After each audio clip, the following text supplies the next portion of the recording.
টেস্টের ভরাডুবির পর এবার ভারতের বিপক্ষে টি-20 চ্যালেঞ্জ। সাকিবকে ছাড়া অধ্যায় শুরুর অপেক্ষা বাংলাদেশের।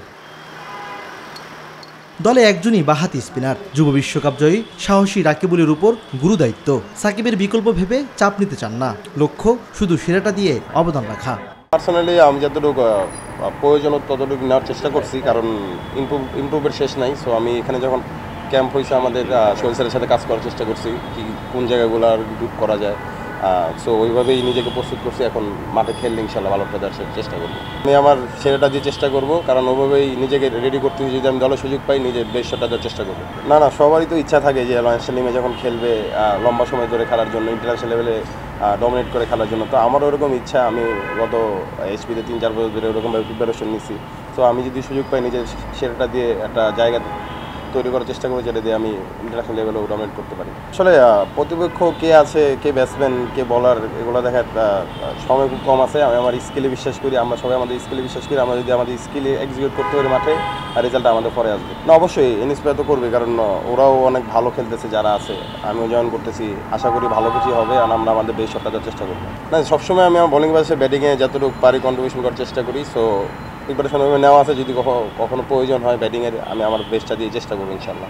বর্তমান পেস অ্যাটাককে বলা হচ্ছে টাইগারদের সর্বকালের সেরা। সেই অ্যাটাকের নবীনতম একজন জুনিয়র সাকিব। ভারতের মাটিতে শুধু পেসারদের উপর নয়, পুরো বোলিং অ্যাটাকে ভরসা তার। সব দিক থেকে আমরা 100% চেষ্টা করবো। একটা গেম জিততে গেলে আপনার প্রত্যেকটি ইউনিটে ভালো করতে হবে, ব্যাটিং, বোলিং, ফিল্ডিং সব জায়গাতে। সো ওই দিক থেকে আমাদের ফোকাস থাকবে, আমরা যাতে প্রত্যেকটা সেক্টরে ভালো করতে পারি এবং আমাদের বেস্টটা দিতে পারি। অবশ্যই ভারতের মাটিতে আমরা যেসব নর্মালি সব উইকেট দেখি, ব্যাটিং উইকেট দেখি।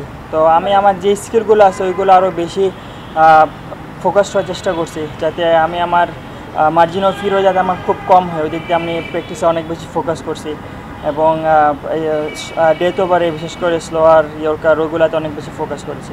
দেখেন, আমি যদি ইন্টারন্যাশনাল ক্রিকেটে ভালো করতে থাকি, ফ্র্যাঞ্চাইজি ক্রিকেট অটোমেটিক আসবে। ফ্র্যাঞ্চাইজি ক্রিকেট আলাদাভাবে আমি কখনোই টার্গেট করি না। আমার ইন্টারন্যাশনাল ম্যাচগুলো যাতে আমি আমার সর্বোচ্চ দিতে পারি, এবং আমার টিম উইনিংয়ে যাতে আমার কম্বিনেশন থাকে, আমার পার্টিসিপেশন থাকে, ওইটিকে আমার ফোকাস থাকে, এবং মেইন ফোকাসটা থাকে যাতে আমরা জিততে পারি। এটাই আমাদের মেইন ফোকাস। আর ইন্টারন্যাশনালে ভালো খেলে ফ্র্যাঞ্চাইজিগুলো অটো আসবে, ওটা নিয়ে আমি কখনো চিন্তা করি না। মাহমুদুল্লাহ, শেখ মাহাদি, হৃদয়, ইমন সহ টি-20 দলের 11 সদস্য গেছেন ভারতে। টেস্ট দল থেকে যোগ দেবেন লিটন, শান্ত, তাসকিন ও মিরাজ। ইমরান হোসেন, নিউজ 24, ঢাকা।